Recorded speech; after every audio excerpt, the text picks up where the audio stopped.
আজকে এসেছি আমাদের যে দাবিগুলা জুলাই সনদের জন্য এবং আমাদের রাষ্ট্রীয় স্বীকৃতির জন্য। আসলে আমরা গুলিবিদ্ধ হয়েছি এই দেশের ন্যায় প্রতিষ্ঠা হওয়ার জন্য। আমরা এটার জন্য গুলিবিদ্ধ হই নাই যে ফকিন্নির বাচ্চা কোটি কোটি টাকার মালিক, আমরা এটার জন্য গুলিবিদ্ধ হয়েছি কাদের ছত্রছায়ায়।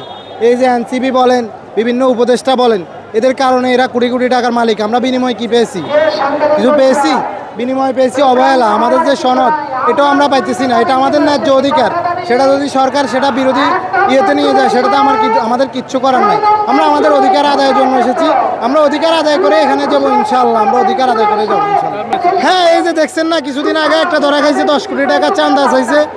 তখন কি এনসিপি এটার জন্য প্রতিবাদ জানাইছে মিডিয়ার সামনে?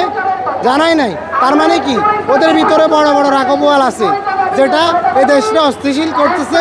আর এই দেশে এদের মতো পোলাপাইন চাইবে না যে নির্বাচন হোক। কারণ নির্বাচন যখন পর্যন্ত না হবে, তখন পর্যন্ত এদের হাতের ইনকাম ভালো হবে।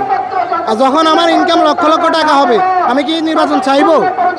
কখনো চাইবো না। অতএব আমি বলতেছি, ওনারা কখনো প্রতিবাদ করে নাই অন্যায়ের বিরুদ্ধে, শুধু অন্য রাজনৈতিক দল কি করছে ওইটার বিরুদ্ধে প্রতিবাদ করছে। তার মানে আমরা এনসিপিকে ধিক্কার জানাই যে যারা এখনো আমাদের জুলাই আহতদের পাশে দাঁড়ায় নাই। ওকে, ধন্যবাদ। কোথায় আছে? থাকলে তো ওরা আমাদের সাথে আসতো। ওরা কালকে প্রোগ্রাম ডাকছে, আজকে আমরা এখানে আসছি। ওরা কি আমাদের সাথে আছে? দেখেন, নেই।